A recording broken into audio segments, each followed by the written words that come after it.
This is the Loaded Radio Podcast.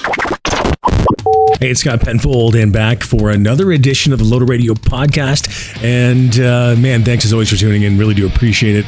Whether you're listening via YouTube or Spotify or any of the ways that you get your podcasts, or of course via loadedradio.com or the free Loaded Radio app, which if you don't have, I definitely recommend you get. You can get that wherever you get your apps or at loadedradio.com. And it's a good show this week, man. I mean, it generally is, but I mean, I'm telling you, man, we got a double shot this week. First off, I'm going to be talking to guitarist Mark Zavon from Kill Devil Hill, as they've got the new album Seas of Oblivion. It's their third album, and this band has seen some serious personnel. Of course, Vinny Appice, one time being the drummer in there, known for his work with Black Sabbath and numerous other bands, as well Rex Brown from Pantera, who was with the band from 2011 to 2019. And now they've got themselves Matt Snell on bass, formerly of Five Finger Death Punch, and Johnny Kelly, good friend of Loaded Radio's, of course, from Typo Negative. He's currently playing with Quiet Riot, and as well with Silvertomb and I Am, and just playing with so many people. Johnny's a busy guy, but so excited to be talking with Mark Zavon about the new Kill Devil Hill album.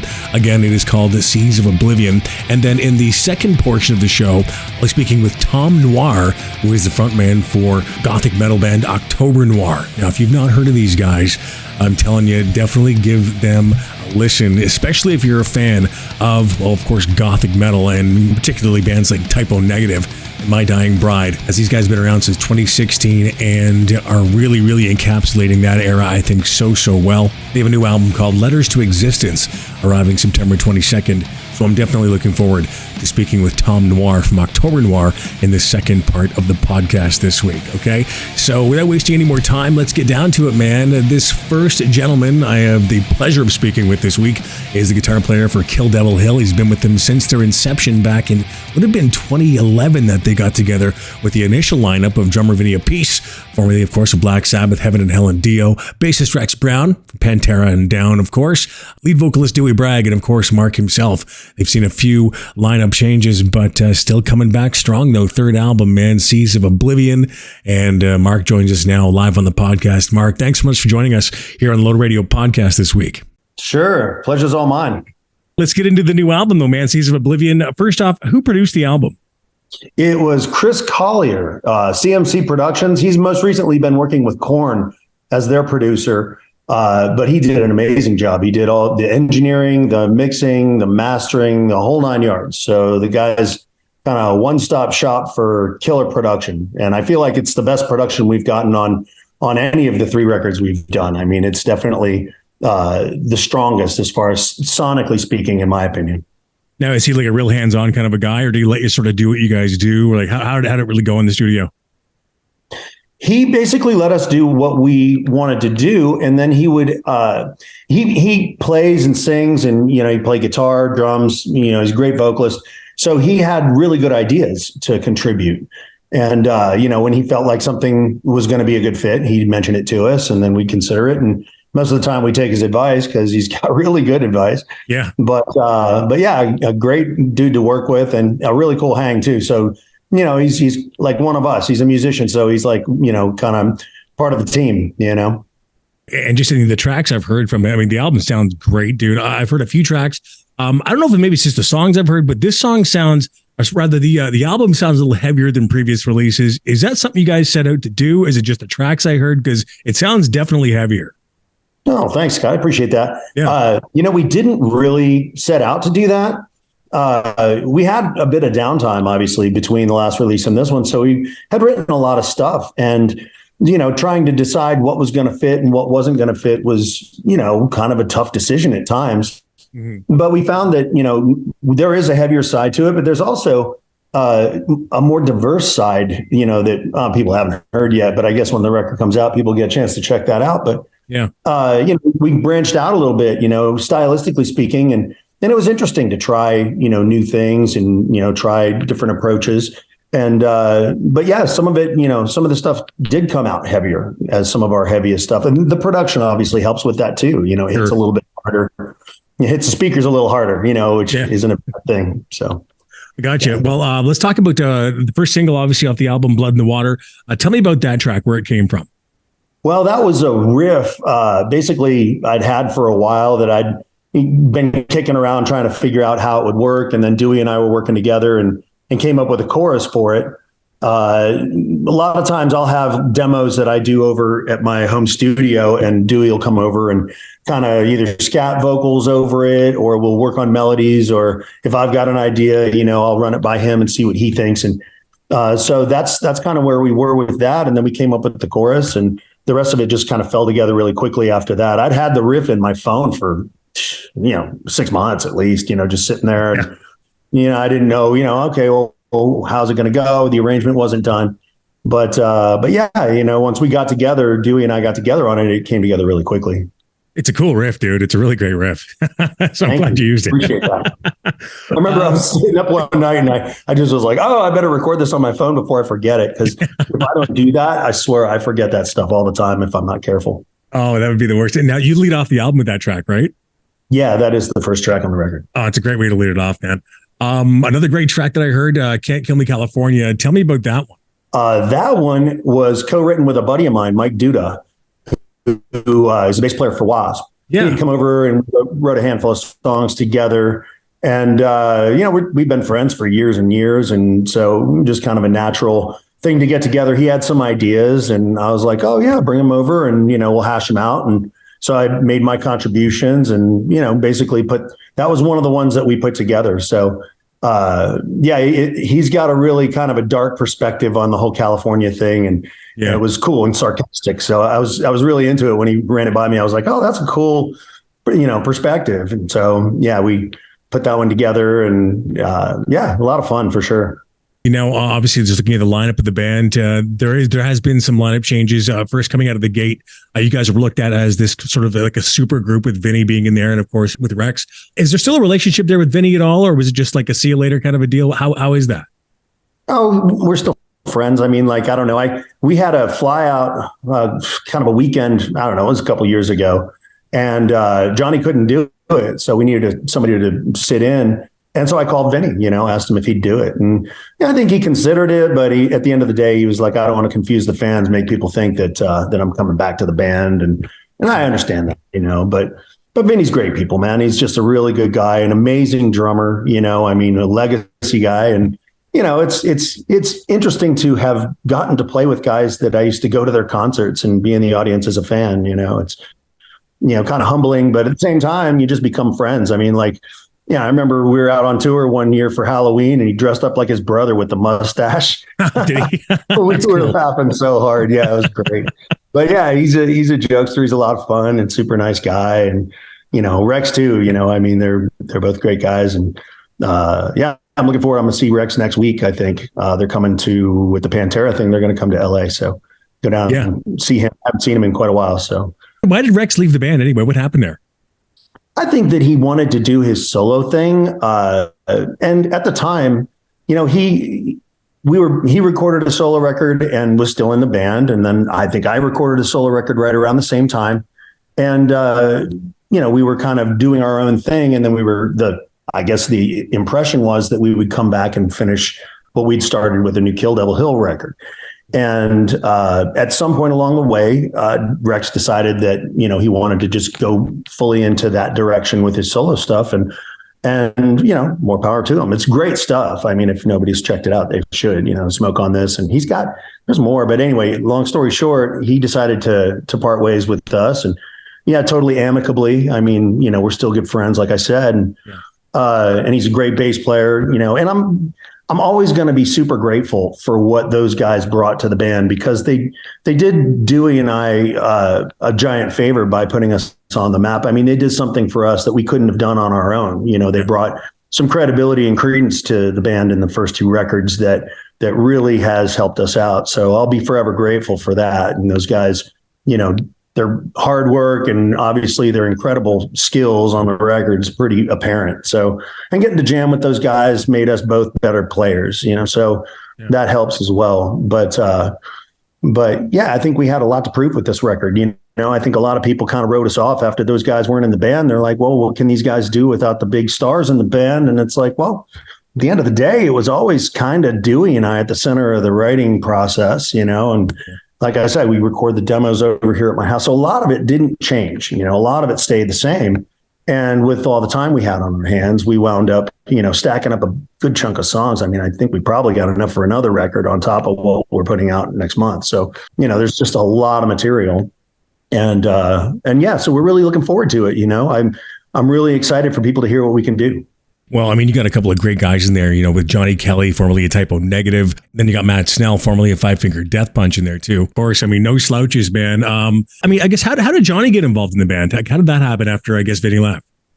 Well, Johnny and Rex were friends from Typo opened for Pantera. So those guys had toured together and knew each other from back in the day. Yeah. And so when it came up, he seemed like a really good fit. And he is a really good fit. I mean, the guy, he's a big fan of Bill Ward. He's a huge Black Sabbath guy. And obviously Vinny coming from that same school, it's a really, good fit as far as, feel, because drumming, it's a weird thing. You can be on the front side of the beat or the back side of the beat or, anywhere in between. But Johnny's just got this ability to kind of stay in the pocket, but kind of hang back a little bit too, or push it forward if he needs to. But he stays right there in the pocket in the same way that Vinny does, and Bill Ward does. And so it makes it sound interesting. You know what I mean? It makes it, it's not a big stretch, from Vinny to Johnny in a lot of ways,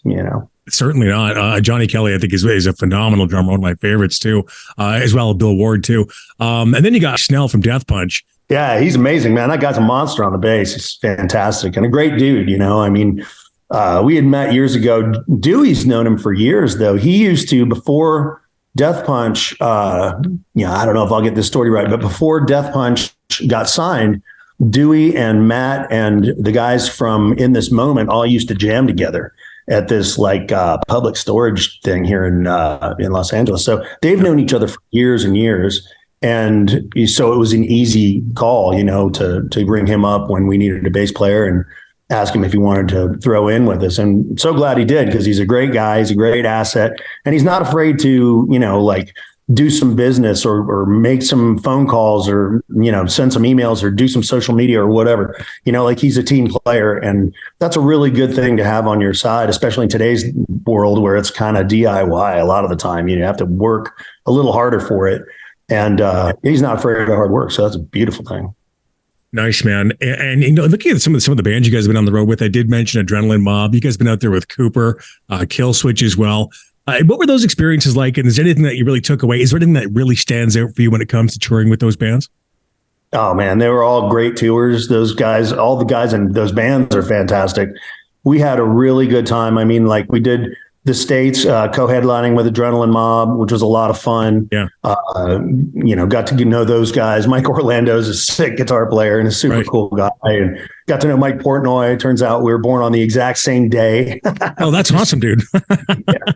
But yeah, and Alice Cooper, that guy, I remember him coming into our dressing room and being super nice and down to earth. I mean, he was shaking all our hands and being really cool. And, they took us out and treated us really, really well. And same with Kill Switch. Those guys were super down to earth as well, and did Australia with those guys. And that was a thrill, but just because I'd never been to Australia before. So Johnny, I remember we got over there and Johnny's like, oh, it's kind of like Florida with hills. But it was a really cool tour. It was basically fly dates, and we did I don't know if it was 6 or 8 cities, and had a really good time with it. Great crowds. That band draws a great crowd, and it's interesting, with us, because playing in front of different crowds like that, like an Alice Cooper crowd, we get out there and the first song, you got a bunch of people up front with the makeup on, their arms crossed, and they don't want you there. They're tired. They want to watch Alice Cooper. You're in the way. Right. And by the end of the set, they'd have their fist in the air and they'd be screaming at the top of their lungs. And so getting people to enjoy the music, turning a fan that wasn't necessarily into you at the outset into somebody who might go buy your record after they're done with the show is a great feeling. I mean, that's something that wasn't lost on me, because we got a lot of that with Kill Switch as well. So, I'm looking forward to doing that some more coming up here with this new record. Yeah, definitely, man. And, and that's a cool thing too. Like when I first saw Kill Devil Hill, I was like, So I remember I interviewed Rex at the time at the radio station I was working at, and I went down to the show. I thought, well, it's a Rex thing, but I'll check out what it is, having no idea what I was dealing with. And then it was like, 2 songs in, I was right there in the front, like, this is awesome. So Kill Devil Hill definitely has that kind of effect on people, man, without question. Thank you, Scott. I appreciate that, man. Yeah, it's fun to play too. It's hard not to get, I get carried away up on stage with it. That's for sure. Right on. Getting into you a little bit, Mark, who are you currently listening to right now? Who are you digging? Oh man, you know what? I just I went out on a run today and listened to the new Mammoth WVH record. Oh, great album. Wolfgang is just the man. I gotta say, it's probably that first record when it came out. I haven't been that excited to hear a new record in years, and it didn't disappoint. And the second one I think is even better than the first one. So, talk about somebody who can just do everything. It's like I don't know whether to love him or hate him. Right. He's so great. I drill down on that stuff because it's just got everything. It's got pop sensibilities. It's got metal in it. It's got all these different influences, and you can hear them all. And it's so well produced. One of the best producers in the business too. So, it's just outstanding on every level. And so, that's what I've been into lately. Like I said, I just listened to it this morning. Yeah, the guy can write a hook, man. The guy can write a serious hook. Yeah. In the days ahead, obviously, the album's going to be dropping September the 20th. What's going to be happening in the days ahead with Kill Devil Hill? Obviously, you're going to be touring. What's going to be going on? Well, we've got a few shows coming up. They're basically CD release parties. So next month, the record comes out September 20th. And we're playing at the Whiskey A Go-Go here in Hollywood on the 21st, Thursday the 21st. Friday the 22nd, we're at Vamped in Vegas, which is a really cool venue. Yeah, my favorite bar. I love Vamped. Yeah, it's awesome. and then we're coming back to the OC, a place called Stages down in Santa Ana on Saturday. So I haven't played there before, but I'm looking forward to it. Friends of mine have played there and told me it's a great place. So I'm really looking forward to that as well. And basically just I think we might be handing out free CDs to anybody that shows up. So come on down if you can, But yeah, we're basically gonna bump the record, play a bunch of stuff. I think at least 4 songs off the new record are on the set list right now. So looking forward to playing those because most of those, I think we've only played one of them live. So it'll be the first time people get to hear some of the new material live, and we'll get to play it. So I'm super stoked about it. Yeah, man, definitely. I can't wait to hear the whole album personally. Do you think there'll be some more extensive touring in the days ahead, like following that? Yeah, we hope so. Certainly. It's basically a matter of booking it and putting things together and scheduling, which is also an issue. But that's the whole point really, is to get out there and bring it to the fans and, get to meet some people. It's been a long time since we've been out on tour. And so, the apparatus is basically in place now. So we've got a new record and something to promote. So it's time to get out there and do just that. Beautiful. Mark, thanks so much for taking the time today, dude. Really appreciate it. And can't wait to hear the rest of the album. And I'll probably see you at that show at Vamped, man. I'll probably be there. Killer. Awesome, dude. I'll be looking for you. Hit me up. I will, man. I definitely will. Thanks so much. All right. Thanks, Scott. Have a great day. There's Mark Zavon. He is the guitar player from Kill Devil Hill. The new album is called Seas of Oblivion, which is going to be dropping a little bit later this month. And check that stuff out, man. Really happy with their lineup too. Matt Snell and Johnny Kelly in there. I can't wait to hear the rest of the album as well, to see these guys live when they get out there and do some of these shows. But hey, it's Scott Penfold here with you on the Loaded Radio podcast. And this second portion, I'm going to be speaking with Tom Noir. He's the front man from the goth metal band October Noir, and they have the new album called Letters to Existence coming out September 22nd. And I'm telling you, man, if you're a fan of Type O Negative or, just even that kind of gothic sort of metal, you're going to definitely want to check out October Noir, of course, if you haven't already. But Tom, thank you for joining us here on the Loaded Radio podcast. Doing good, man. Let's dive right into the new album, The Letters to Existence. It's coming out in September. But then when it comes to the band, obviously you're self-producing this as well. Is it kind of like a project where you create the music and the art yourself and bring it to the other guys? Or is it like a group effort when creating? How is the whole creative process with October Noir? Yeah, a lot of it is me coming up with a lyric or a vocal pattern that might serve well to something. We have to write around it. So yeah, a lot of it comes to the table for me. We have moments where some of the other guys might come up with something and they bring it to the table. We just kind of test it, play with it too, and see if it fits and it has a spot. It's funny, a lot of stuff gets thrown out, even for myself. So it's not really a live off the floor kind of band. It's like a building sort of a structure then with the music? Yeah, it's very much kind of build it internally from the studio side, and then you come up with what you come up with. And just listening to the tracks I've heard off the album thus far, solid stuff, dude. I definitely want to talk about Reverence. Tell me how the song Reverence came about. Reverence was during a time where I was, you kind of, relationships feel like a personal hell a lot of times, depending on who you're with. Yeah. Where you fucking try and you don't know why it's going the direction it's going. It happens to go there. It's your personal hell, and you're fighting to just try and make it fucking work. And also in watching the video to it as well. I mean, it's a very intriguing yet sort of unsettling video. What was that experience like there, putting that video together? Yeah, it was a good time, man. When I had the idea for it, I was just like, well, I need a heretic's fork, which is the old medieval torture device used for heresy. And, you get strapped up to that thing for however long they determine, and you're not allowed to speak, essentially, without it stabbing you. And the funny part is that Wayne, who was on Forged in Fire from the History Channel, he won one of the little episode seasons or something, and he actually handcrafted this thing. So it was very real, very sharp, and I had it jammed into my fucking neck and lower jaw at one point. So in the video, you can actually see me tensing up. That was very real. It's a legit torture device you're in then. Oh, it is legitimate. Yes. Oh man. Yes, very real.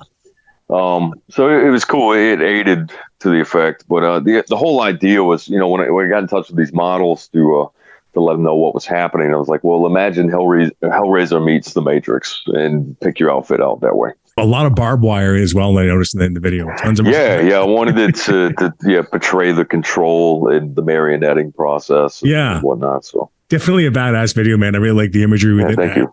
It really comes across. Yeah, great. we had a lot of fun. It was about 120 degrees in that room doing that shit. So it was a nightmare, but I think it worked better. I did want to talk about Spring for a second, just the album opener. I did catch that as well. Tell me how that one came about. So initially I wanted to do this like big grand song, and I wanted it to kind of portray going through the seasons, and it was only going to be one song. Yeah. But as we developed it and we brought Brian Ballou in from Woods of Your Prey to do some guitar work, it kind of made more sense. I said, why don't we split these things, and they can be like little album pieces here and there, similar to what we did with the last album, where they were more like book chapters. But I wanted it to feel like a natural progression through music or through song. So that's how Spring kind of opened up. Now you're mentioning progression, obviously, with the songs and with the writing. Do you find that? I mean, this is album number 4 now. Is there a progression in your writing style, like moving forward with each album, or is it sort of stayed the same? How is that progression?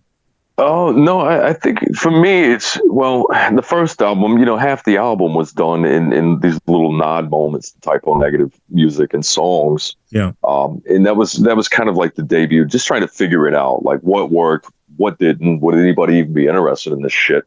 Right. And it come to find out, it did very well. So, and going into the second one, I was like, well, I kind of want to get away from that. I don't want to keep, trying to make these pulls from typo songs and music. Yeah. I wanted it to really branch into having all originals. So basically by the third album, that was coming in going, we're not looking at anything typo negative, let's write and create base of everything that we can do. So a lot of it comes from a lot of my influences throughout time, the 80s and the 90s, and, the dark wave and the goth music, or kind of a plethora of different things. I don't necessarily think the songwriting has changed very much. I think more so it's just the production that's changed. Well, like when listening to the music itself, you mentioned some of your influences. Obviously, there is a big typo negative influence there. I hear some echo. I hear Echo and the Bunnymen in there. My Dying Bride. Oh yeah. I hear that kind of stuff in there too. So it's kind of cool how it all merges together. But what is it about those bands and rather even the genre that is goth metal or goth rock that intrigues you? For me, I think it's the atmosphere, the big organs and choir voice sounds and bells and just different things that really make it up. I know, like, when I first really started getting into that kind of music was in my early years, listening to like Cradle of Filth, and they used a lot of that symphonic and gothier overtones and overtures. Right. And that kind of carried in. And of course, I was big on Danzig, so a lot of that was the more doomier influence, and there was Black Sabbath too. So I think all of that kind of flushes in. But then, I can go left field and grab something from Bush or Alice in Chains or, the grunge era bands, or even the 80s hair metal bands. A lot of the newer stuff is very 80s and dark wave influence from that kind of realm. Like The Cure is one of my favorite bands. So The Cure, awesome. Phenomenal. Yeah. You can definitely hear there's some Cure influence there too, man. You've got got some of that too. Looking at Typo Negative, have you ever actually met the guys in Typo? You ever talked to them? Do they know what you're doing? Have they heard it? No, they know of us. I've never met them personally. I don't think they'd really give a shit either way. I mean, that's something that kind of was in their past, So, and I've never bothered to reach out and bother them with it or anything like that. I just don't think they'd give a shit. Well, I recently interviewed both Kenny and Johnny from the band, and I did mention to them and I'd sort of bring up the topic of eventually if there would ever be like a Peter Steele tribute concert. And if one were to come together, would that be something you'd be interested in participating in? Absolutely. Well, for a tribute show, yes, if it was our band involved. I've always said that if those guys ever reached out, and I see people tagging us all the time with, some interviews that Johnny does that they talk about doing a reunion or something like that. He'd be like, oh, well, we get a female singer. Yeah, cool. Go for it. Because I think if I was ever asked in that sense, I'd probably just tell them no. Those are shoes I can't fill. But like a one-off tribute show, you definitely consider jumping on stage with them, would you? Yeah, if they wanted us to come out and do something for a tribute, I would love to do it, quite honestly. But yeah. For me personally, being a Typo fan and a new fan of your band, that's something I would actually just love to see. You get up there with those guys and just see how that would sound and see how that would experience. I think it'd be rad. You know what I mean? I think so too. If they ever jumped in and said, "Hey, we're here at the show. Let me get up there and grab the instrument and play along," and yeah, please do. I'd love that. I mean, to be honest, if anything, if I met them, I'd just say, "Hey, thanks for everything." Of course. Yeah. Then you know what? They're awesome guys too. And I always enjoy talking to them. Like getting into the genre a bit more though. Why do you think goth rock and goth metal is on such a big upswing right now? Well, it's funny. I was actually talking about this earlier with another crew, but everything retros. So if you notice, like, Stranger Things comes out and the whole Netflix series or whatever, and everything's like people are incorporating 80s back into fashion and music and everything else. Yeah. I think that's what's happening is it's kind of in that upward swing where it's going to hit into, that pit and then swing up into the 90s again. So people are always trying to figure out new things, but then they're looking to the past for things that were popular or may have worked. I think we're just kind of seeing a resurgence of that more than anything. Yeah, what I've really noticed that too lately. It's quite predominant, especially on things like social media. You have all these like guys creating, synth wave, dark wave, and things like that. Absolutely. And also, you know what I mean? And it's really coming back. And for me, being a kid that grew up in the 80s, it's very a very warm feeling. It's a very welcoming feeling having that stuff come back. So I can sort of understand where you're going with that. Yeah, well, a lot of that music, some of your best fucking bands and music came out from those times. Absolutely. That era. And I think we're just tapped out nowadays with things that are out there.